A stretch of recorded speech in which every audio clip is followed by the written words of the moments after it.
Americans spend approximately $5,400 annually on impulse purchases. We all decided to save money for a reason. What's your reason? I would really like to know. Please leave in the comments. I'll tell you my story so you know you are not alone in your endeavor to save money. I'll also share some of the problems I had saving money and how I dealt with them. If you watch this video to the end, I will show you ways you can avoid impulse buying. I decided to start saving money because I realized that my spending habits kept me from reaching important financial goals. Despite working hard and earning a decent income every month, I found myself with little to no savings. It became clear that I needed to make a change if I wanted to achieve long-term financial security, like building an emergency fund, planning for retirement, or pursuing dreams like traveling or starting a business. The turning point came when I noticed how much money was going toward things I didn't need. I'd buy items on impulse, whether a trendy gadget, a sale item I couldn't resist, or simply small, frequent purchases that added up over time. These buys gave me a quick dopamine hit but didn't contribute to my happiness or financial stability in the long run. After reflecting on my spending habits, I recognized that avoiding impulse buying was a practical and immediate step I could take to save money. By cutting out unnecessary purchases, I could redirect those funds into savings and start building a financial cushion. It wasn't just about saving money, though. It was about shifting my mindset from instant gratification to long-term fulfillment. I knew that if I could develop the discipline to resist impulse buys, I'd save money and gain more control over my financial future. So I decided to avoid impulse buying as a key strategy in my savings journey. I started by setting clear financial goals, creating a budget, and finding alternative ways to deal with emotional triggers that often led to impulsive spending. This approach allowed me to gradually build better spending habits and make more intentional decisions with my money. Ultimately, the realization that small, consistent changes could have a big impact motivated me to take this route. Subscribe to our channel if you're looking for expert advice on how to save money, discover what to save money for, and learn proven techniques for building your savings.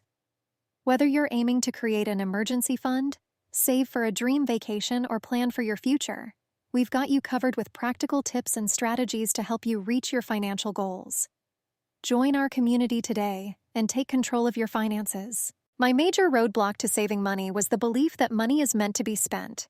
I asked, why save money when it could be used to enjoy life right now?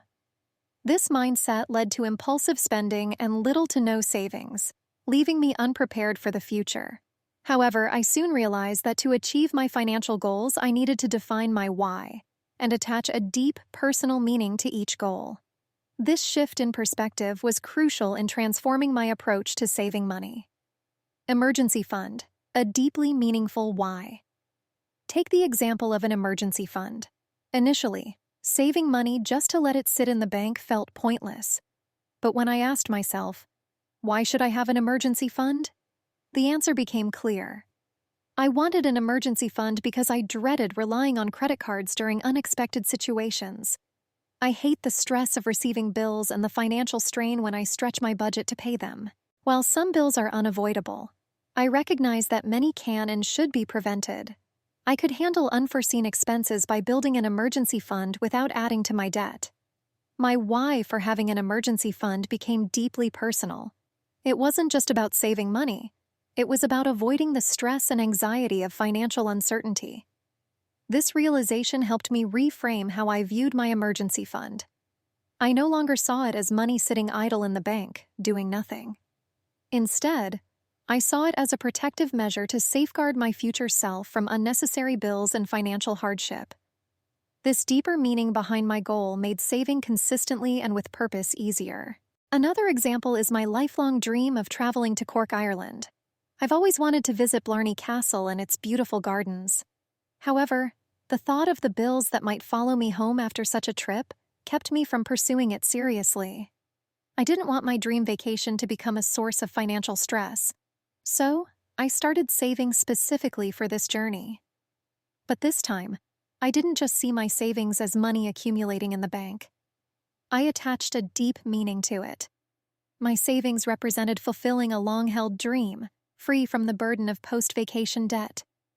Each dollar I set aside brought me closer to kissing the Blarney Stone and experiencing the beauty of Ireland, without the worry of bills trailing behind me.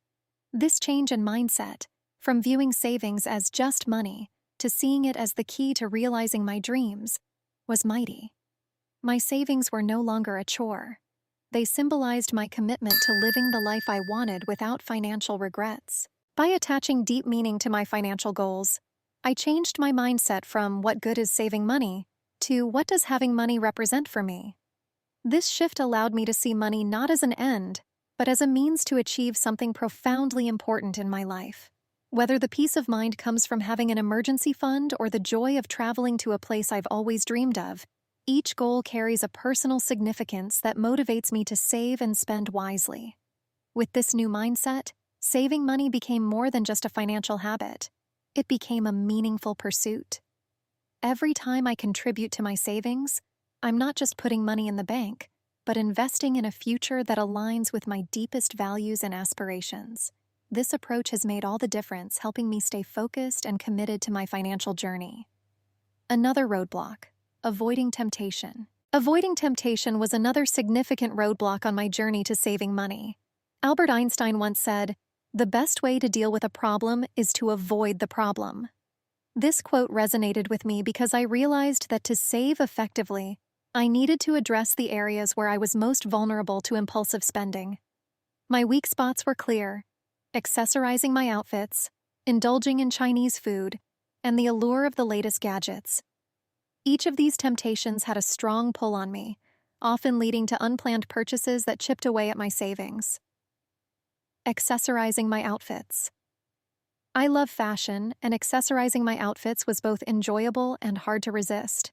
Scarves, jewelry, and bags seemed to call out to me whenever I passed a store. The problem was that these small purchases added up quickly, leaving me with a closet full of items I didn't really need and a dwindling bank balance. I decided to step back and evaluate my wardrobe to avoid this temptation. I realized that I already had plenty of accessories that I could mix and match in creative ways. I also set a rule for myself: if I really wanted to buy something new, I had to get rid of something I already owned. This forced me to think twice before purchasing and helped me focus on quality over quantity. Another weak spot was my love for Chinese food. It was so easy to order takeout after a long day, and those little indulgences felt like a well-deserved treat. But over time, I noticed how much I was spending on these meals and how they took a bite out of my budget. To tackle this, I decided to limit my visits to Chinese restaurants to special occasions or once a month. I also started experimenting with cooking my favorite dishes at home. Not only did this save me money, but it also became a fun and rewarding experience that allowed me to enjoy my favorite foods without the extra cost. Gadgets were the hardest temptation to resist. The latest phone, tablet, or kitchen gadget always promises a better, more efficient life. But the reality was that many of these purchases were unnecessary, with the novelty wearing off quickly.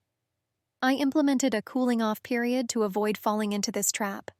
Whenever I wanted to buy a new gadget, I waited at least 30 days before purchasing it. This gave me time to think about whether I needed it or was just caught up in the excitement of something new. More often than not, by the end of the 30 days, I realized I could do without it. By identifying and actively avoiding my temptations, I removed some of the biggest obstacles to my savings goals. It wasn't always easy, but each time I successfully resisted a purchase, I felt stronger and more in control of my finances.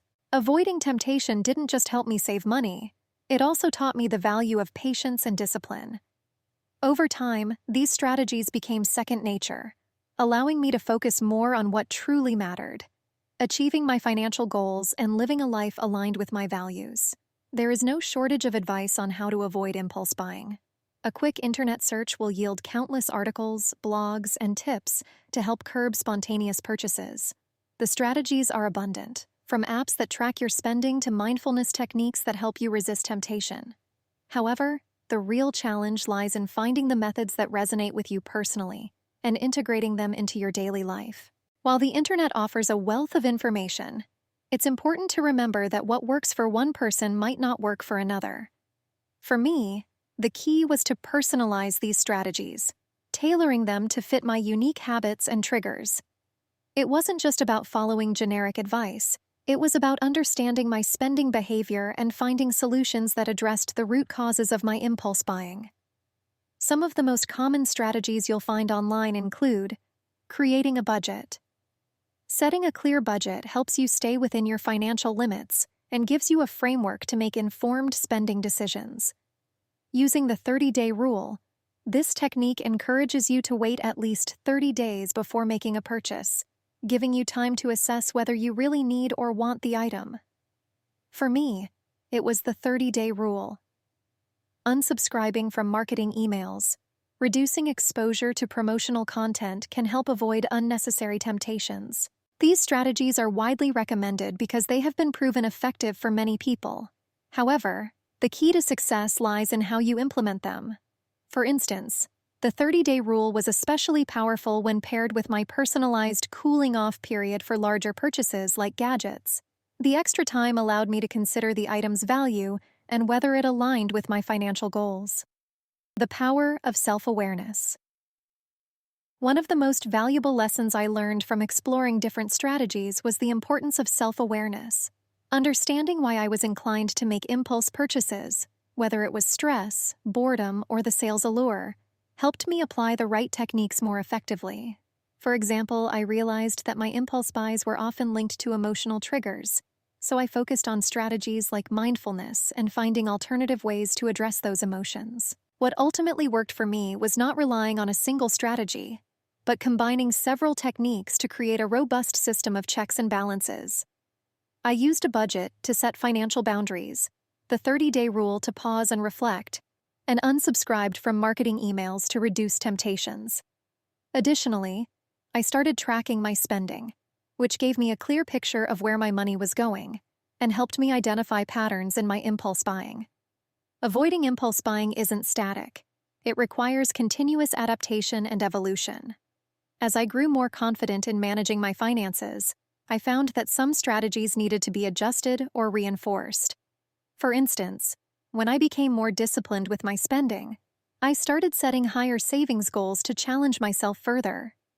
The journey to avoiding impulse buying became a dynamic part of my overall financial strategy, which evolved as I did. The internet is a great resource for avoiding impulse buying, but real work begins when you tailor that information to your life. It's about more than just following advice, understanding your spending habits, identifying your triggers, and applying the strategies that resonate with you.